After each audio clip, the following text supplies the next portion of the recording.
Which players will get the first two spots when it comes to the quarterback room on the Washington Commanders 53-man roster? Seems like a pretty easy slam dunk, but what they do with that third spot is where the questions really start to take shape for the Washington Commanders. That and more coming up on today's episode of Locked On Commanders.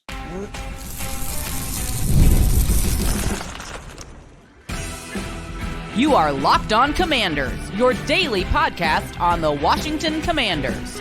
Part of the Locked On Podcast Network, your team every day. And welcome into today's episode of Locked On Commanders, part of the Locked On Podcast Network, your team every day. This is your daily podcast covering the Washington Commanders, free and available everywhere. And don't forget that you can subscribe for free on YouTube or wherever you're getting this podcast. I'm your host, David Harrison, credential member of the media covering your Washington Commanders for CommanderGameDay.com, a part of Sports Illustrated's FanNation, here with you Monday through Friday. Thank you for coming through for today's episode. Every day, I appreciate you coming through every single day. Welcome back. Of course, on today's episode, we have our first early, keyword early, 53-man roster projection, and there are some notables that I have left off that you may not be happy about, but we're also going to identify some openings for those players to make the roster anyway. But first, we're going to start off with three quarterbacks on the Commanders 53-man roster, with veteran Jeff Driscoll and undrafted free agent Sam Hartman battling out for that roster spot, that final roster spot in the quarterback room. If you want to discuss that, anything on this episode or anything Washington Commanders related, all you have to do is shoot me a text message. Go to joinsubtext.com/LockedOnCommanders. Become an insider today, and from there, you text me, I text you. Ask me questions, I'll ask you questions. We'll just have good old conversations about the Washington Commanders. And more, you'll get bonus content analysis, all delivered directly straight to your phone. No hashtags, no downloads, no filters, none of that. Just go to joinsubtext.com/LockedOnCommanders. Become an insider today. Today's episode is brought to you by Game Time. Download the Game Time app.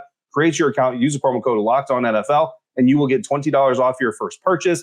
Terms apply. So we're looking at a 53-man projection. And again, it's very early, ahead of training camp, but I thought it was a good time to kind of take a look at this Washington Commanders roster and what the 53-man projection might look like, not to necessarily pat myself on the back in a month and a half or whatever and say, hey, good job, me, and you did everything right and you're 100% accurate, because first of all, probably not going to happen. Second of all, that's not the point of doing this early. What the point is to look at the roster and see the health of it, where we are, where we stand with the Washington Commanders, and where some of these camp battles and where some of these bubble players are really going to come from. We all talk about bubble players, but until you actually sit down and try to flesh out a 53-man active roster for the Commanders, you don't really get a big sense of where those bubbles lie and where those players could be coming and falling off of. So one big question the Commanders have to answer right off the top of things. Quarterback is obviously the most important position on any football team.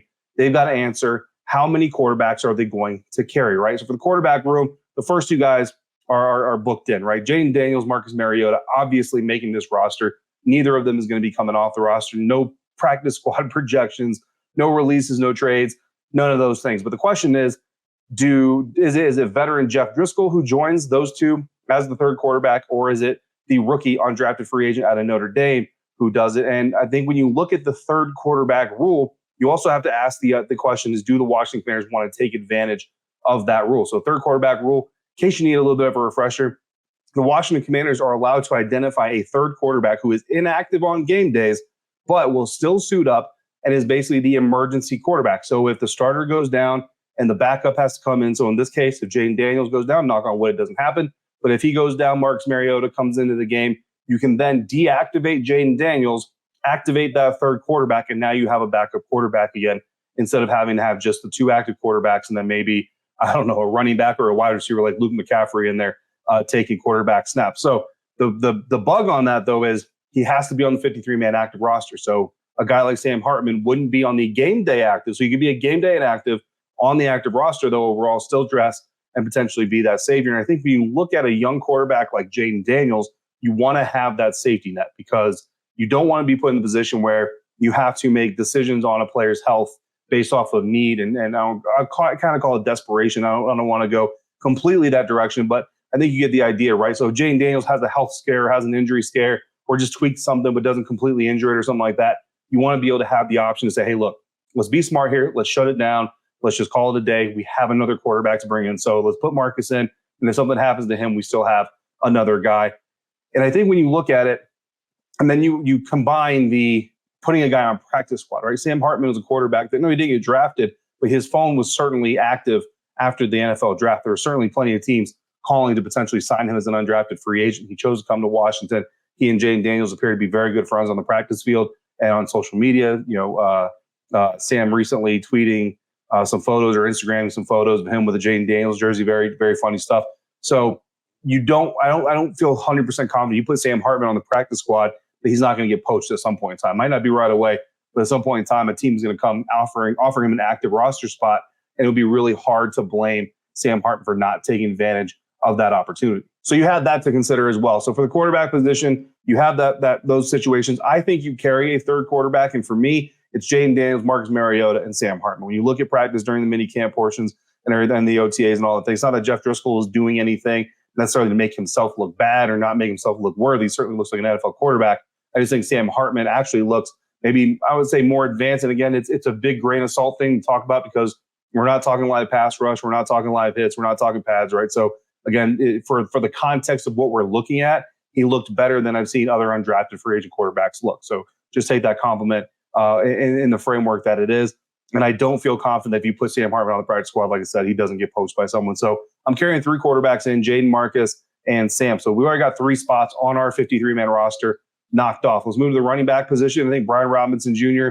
is at the top of that depth chart. Veteran Austin Eckler was obviously brought in here for a reason. That third spot is really the question. And then, of course, question is, do you carry three running backs or four running backs? I've got three. And right now I'm giving the tip of the cap to second-year running back Chris Rodriguez Jr. over a guy that was brought in who has familiarity with his coaching staff to a certain extent in Jeremy McNichols. And to me, the Commanders' running back room now kind of looks like a Goldilocks running back room. You got a hammer, you got a lightning, and you got a combo. And then the combo guy is at the top. Brian Robinson can do a little bit of both. Nobody's going to call him the fastest guy on the field, but he certainly showed off some pass catching chops last year, certainly showed off a little bit more agility than I think everybody realized he had when he came out of Alabama. Obviously, he's a big dude. He's got some power behind him, things like that. So I think you got a good combo of ability. You can run him between the tackles on the edge, use him as a receiver. And I think the Commanders like that. Austin Eckler, less of a battering ram, more of a receiver type, more of the edge running type. And then Chris Rodriguez Jr. is kind of that straight up battering ram, at least by reputation. I feel like he's got a little bit more dynamic ability to him, but he hasn't really had the opportunity to showcase it fully, obviously, so far in the NFL. Did have a really good finish to last year before he ended up having to miss some time due to an injury. So right now I've got three running backs on the 53. Wide receivers, you go in Terry McLaurin, Jahan Dotson, De'Ami Brown, Luke McCaffrey, the rookie out of Rice, Olamide Zaccheaus, and Jamison Crowder. Now, the interesting thing about Jamison Crowder is really this is a return specialist move. But how much of a return specialist need is he or value does he bring if he's really only available for punt returns, not really an ideal use for the kick return game? Every team in the NFL is trying to kind of hammer out how their run game or how their running backs or how the receivers or who's going to return kickoffs. What's the best combination? It's going to be really interesting to see how every team kind of attacks that. I think that from what we've seen with the Washington Commanders, I get the vibe that running back is kind of a piece of that. So I look at a guy like Chris Rodriguez Jr., even Brian Robinson, and, teams have definitely gone away from putting like starter, role player, skill position players in those types of positions. But I get the vibe that the Washington Commanders may not be one of those teams that might be willing to maybe put a guy out there like that if they feel like it's worth it. So that could compromise, not only that roster spot, like do you need an extra receiver if he's not going to be a return specialist, but if you do want that extra receiver, is it going to be a guy like Jamison Crowder, or will that open the door for somebody else to come in and take that spot? And then tight ends, we're going to go there and finish that off before we talked about the offensive line. I've got four tight ends right now on the 53-man roster. Zach Ertz, the veteran, he's the number one guy. I do still have Ben Sinnett, the rookie out of Kansas State, taking over that number two spot by the end of training camp. I think right now, John Bates is still the number two, but I do think that Ben Sinnett certainly has the potential to take that position. John Bates, I've got number three, and I'm putting Cole Turner in that fourth spot. Now, the thing about Cole Turner is he has to have gotten better at blocking from the last time we saw him because, from his first year to last year, not really a big improvement there. This year, you need to see more improvement there. If we don't see that once the pads come on, then I think that spot could be left open. I still feel pretty confident in four tight ends, but which tight end is that fourth tight end? That could be the question mark. And of course, we've got even more question marks about the offensive line. Who is going to be the offensive line on the active roster? Who are the starters? And I'll tell you what, I have confidence right now that this offensive line will be better than last year's. No, it's not just because last year was pretty bad, so it's kind of hard to not go up. There's legit reasons I think this offensive line this year will be better than last year's. That and the rest of my 53-man active roster coming up next on today's episode of Locked On Commanders. part of the Locked On Podcast Network, your team every day. And we're doing that today thanks to our friends over at eBay Motors, who know that it's passion, drive, and patience that get teams their winning trophies.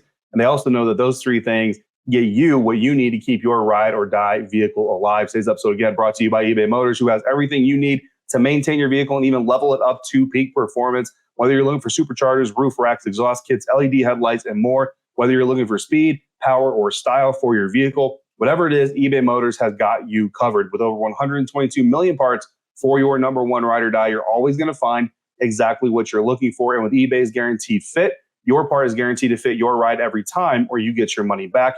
Because with eBay Motors, you're burning rubber, not cash. With all the parts you need, the prices you want, it's easy to turn your car into the MVP and bring home that win. So keep your ride or die alive at ebaymotors.com. Eligible items only, exclusions apply. eBay guaranteed fit, only available to U.S. customers. Thanks again for making Locked On Commanders your first listener, your first view today and every day, everydayers. Thanks for coming through. Thanks for being patient this week. This week, a little bit crazy on the schedule. I'm out here in Colorado doing some things that are family related. I've gotten a lot of messages of support from insiders and everything. I greatly appreciate that. But thanks for bearing with me. The next week is going to be a little bit hectic as well. I've got a 3-day drive ahead of me and my family. Sunday, Monday, Tuesday, we're on the road. I'm going to do my best to churn out as much content as I can for you guys. Definitely have a plan of action for that content. It's just going to be a matter of time and all that stuff. But in the meantime, even if we do miss an episode here or there over the next 2 weeks for Locked On Commanders between training camp, you can always tune in to Locked On Sports Today. It's a free 24/7 sports streaming channel on YouTube that is programmed to bring you the biggest stories of the day every day with can't-miss analysis, opinions, and news, streaming again 24/7 on YouTube or the free Amazon Fire TV channels app, all part of the Locked On Podcast Network, your team every day. So no matter what, Locked On has got you covered with whatever is going on in not just the National Football League, but in sports in general. Wrapping up the offensive side of our 53-man roster projection with the offensive line. Of course, a lot of questions about the offensive line, so I kind of wanted to isolate them and make sure I give them plenty of time. Didn't want to just try to squeeze them in before the first break. So coming back here, left tackle, left guard, center, right guard, right tackle. Here's your starting five as I see it today. And again, early 53-man roster projection, but this is how I see it today. Center, Tyler Biadasz. Left guard, Nick Allegretti. Right guard, Sam Cosmi. Left tackle, Cornelius Lucas. Right tackle, Andrew Wiley. Backups, I got Brandon Coleman, the rookie, coming in at left tackle at a TCU, almost like Kansas State. Left guard backup, Michael Dieter. Center backup, Ricky Stromberg. Right guard backup, Chris Paul, who'll be moving over from left guard. Right tackle backup, I got Trent Scott. And those are the 10 offensive linemen I have identified for the 53-man active roster. Obviously, a lot of questions with this offensive line. New look, but an improved unit. And here's why I say that. Nick Allegretti, to me, is an improvement. Bottom line, just coming in above Chris Paul and above Sadiq Charles, who were the duo last year, the two battling it out, quote unquote, and the two who really got the starts, when things were going on with the Washington Commanders. I think you just look at their histories. And I know Nick Allegretti never been, the full-time established starter in Kansas City and all that stuff. But when you look at him on the field, you watch the tape, you turn the reps on, and then you just remember the reps with Chris Paul. You remember the reps with Sadiq Charles. Sadiq, obviously not here anymore. You certainly hope Chris Paul is taking another step. We'll see once the pads come on during training camp. But even if Chris Paul is getting better, which would be great, Nick Allegretti better already just from what we've seen from last year than what Chris Paul was showing last year. So that's number one. Number two, center position. Tyler Biadasz, again, he's an upgrade over Nick Gates and Tyler Larson as a combo, as individuals, for a lot of the same reasons for Nick Allegretti. But with Tyler Biadasz, you have a starting history and you have a consistent history there with him as a veteran center. So I feel very confident there. Sam Cosmi and Andrew Wiley, both solid players. Again, a lot of people want to see Andrew Wiley replaced. I get it. You want that all-pro. You want that Pro Bowl caliber guy. But Andrew Wiley, a very solidified veteran. Not sure, I'm not going to sit here and say he's going to be your guy in 2025, 2026, all that stuff. But for 2024, with the other moves that were made, you feel comfortable with that. Left tackle is obviously the biggest question. And that's where you kind of have to back off this line is already better than last year's, because if that left tackle position turns out to be a big liability, it doesn't matter if the left guard is improved. It doesn't matter if the center is improved. It doesn't matter if Sam Cosmi got a little bit better. It doesn't matter if Andrew Wiley got a little bit better. That left tackle position is a problem. It's a problem for everyone. Right now, I got Cornelius Lucas in that starting job, just reading the tea leaves. And again, very hard to evaluate reps right now. So again, take it with a grain of salt, early 53-man roster projection. So total offensive players, we got 26 returning players from last year or before, 14 Rookies, 5. New veterans coming onto the squad, 7 players. Flipping over the defensive side of things, we're going to start with the D tackle. Obviously, start with the defensive line. John Allen, Deron Payne, they're solidified. I think Johnny Newton, the rookie, unless there's some sort of, again, IR situation with him, he's going to be on the roster. And then I've got Fedarian Mathis rounding out the top 4, or the 4 active roster guys on the defensive tackle. Rejuvenated duo at the top. Both guys seem incredibly motivated. John Allen has come out and said that, from his angst last year, he feels a lot better. Confidence for Fedarian Mathis, that's really the question here. And as we get into training camp, is he truly that 4th D tackle, or is this staff not going to necessarily weigh his draft stock, right, which they shouldn't? And is it possible that someone like Ridgeway or somebody else comes in and takes that spot? Defensive end group, Dorrance Armstrong Jr., Cleveland Farrell, Dante Fowler Jr., Andre Jones Jr., KJ Henry. Again, knock on wood, barring any injuries, I think those are your top 5 guys on the defensive end line, or a part of the defensive line, on the defensive line. Tons of new blood here. Jamin Davis, not listed as a defensive end, but he's going to be playing on the edge there. We already know that, and we already see them preparing for that. Speaking of Jamin, he's going to be listed as a linebacker, right? Bobby Wagner, Frankie Luvu, Jamin Davis. And right now I've got Anthony Pittman and Jordan McGee, the rookie out of Temple, making this 53-man roster. There's a mix of veterans and youth there in that group. Special teams contributors, I think that's why you're going to see maybe a little bit more linebackers than a lot of people might predict. I think with this new kickoff rule, especially, linebackers that can pursue and do it quickly and do it efficiently are going to be really, really valuable. So I think that's where you're going to see more linebackers. And then, of course, Jamin Davis kind of filling a D-end role and a linebacker role when he's asked to. Cornerback, this is where things get a little bit more interesting. Benjamin St-Juste, Emmanuel Forbes, Michael Davis, and Christian Holmes. Weakest group on the team as far as I'm concerned until they're proven otherwise. It's going to be a problem until it's not a problem. Shootouts are just as dangerous as bad offensive linemen.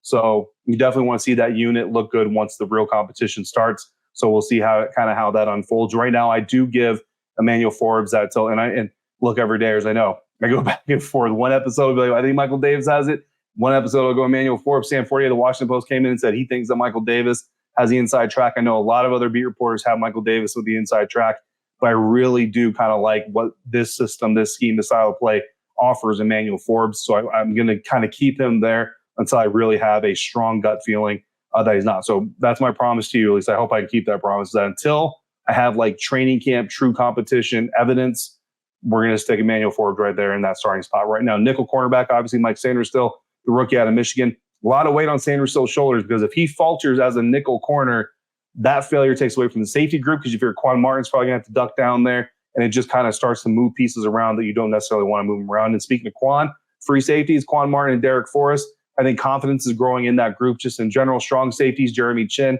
and Jeremy Reeves, so a pair of Jeremys. Is Jeremy Reeves a really good fit for this defensive style of play? That's my big question going into training camp in the preseason. You know the effort's going to be there, right? Effort's there every single time. No question there.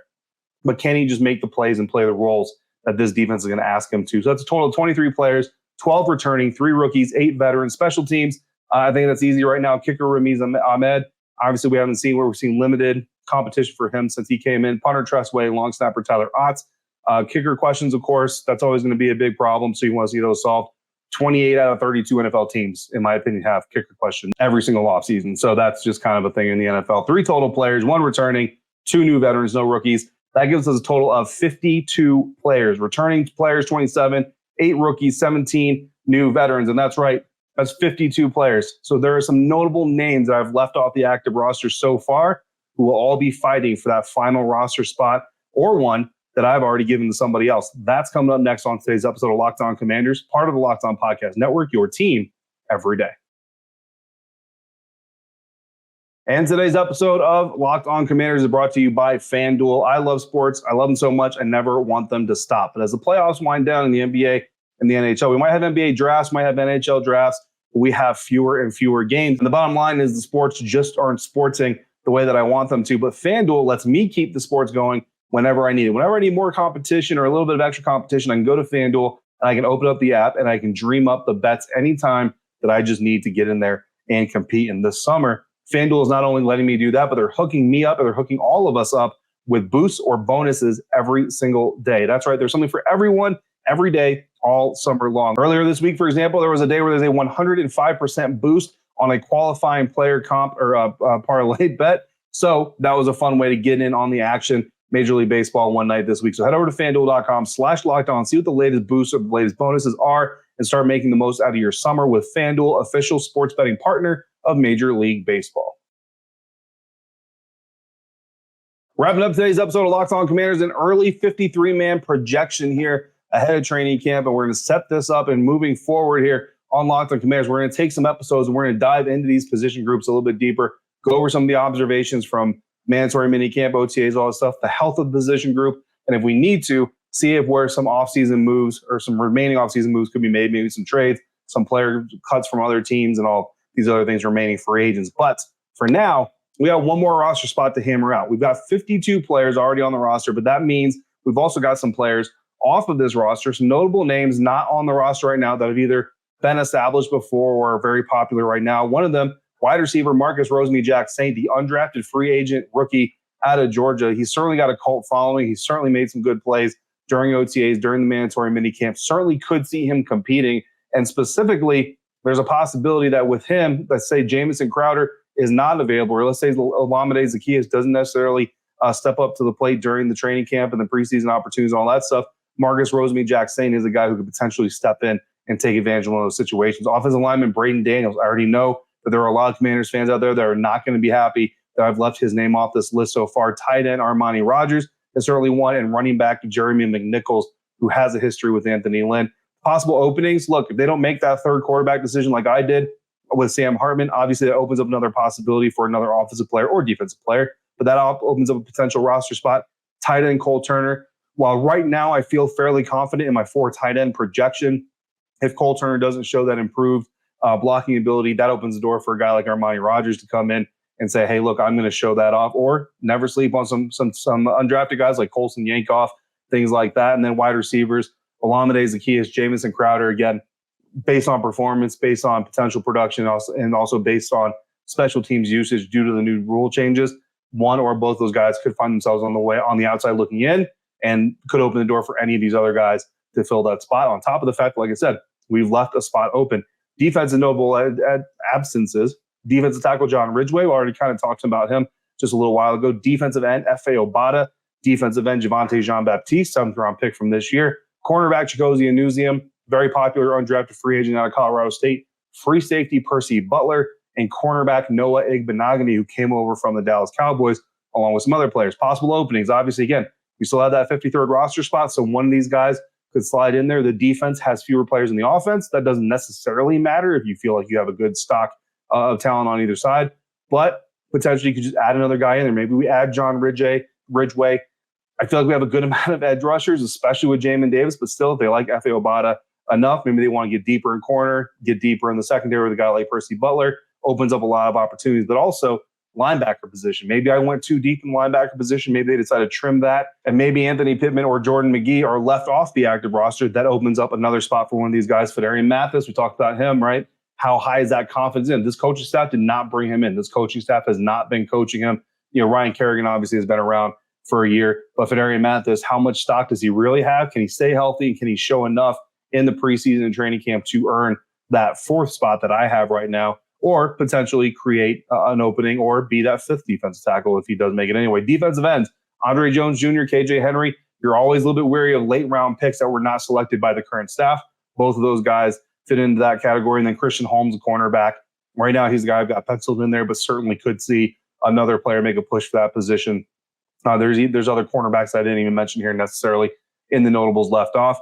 So there's still a lot of competition out there. So this is a Commanders group. And there's always been this kind of adage around the National Football League that the more questions, the more good players you have that are potentially not going to make your roster, the better your roster is. So I'm not saying this is the best roster in the National Football League, but I think when you look at some of the players that are looking like they might be on the outside looking in, especially on the defensive side of the ball, I think you feel pretty good about where this roster is going. Again, not the number one roster on paper so far, but you got to start somewhere. And certainly the paper names could turn into legitimate on-field production. That's going to wrap up today's 53-man projection. And we're going to take this and we're going to meld it into a series of episodes coming up, breaking down each position group based off what we saw in minicamps, what we saw at the OTA practices, all those things, what we see for the future, all leading into training camp this July. So make sure you come back for that. In the meantime, if you've got questions or comments, just throw them down in the YouTube comment section, or hit me up via text message by becoming a Locked On Commanders insider at joinsubtext.com/LockedOnCommanders. Don't forget, also check out Locked On Sports Today, the first ever 24/7 live streaming sports channel on YouTube. And as always, thank you for making Locked On Commanders your first listen or your first view today and every day. Thanks for coming through on a regular basis like you do. Until we speak again, if you're out and about, please be safe, be kind. We'll see you next time for another episode of Locked On Commanders, part of the Locked On Podcast Network, your team every day.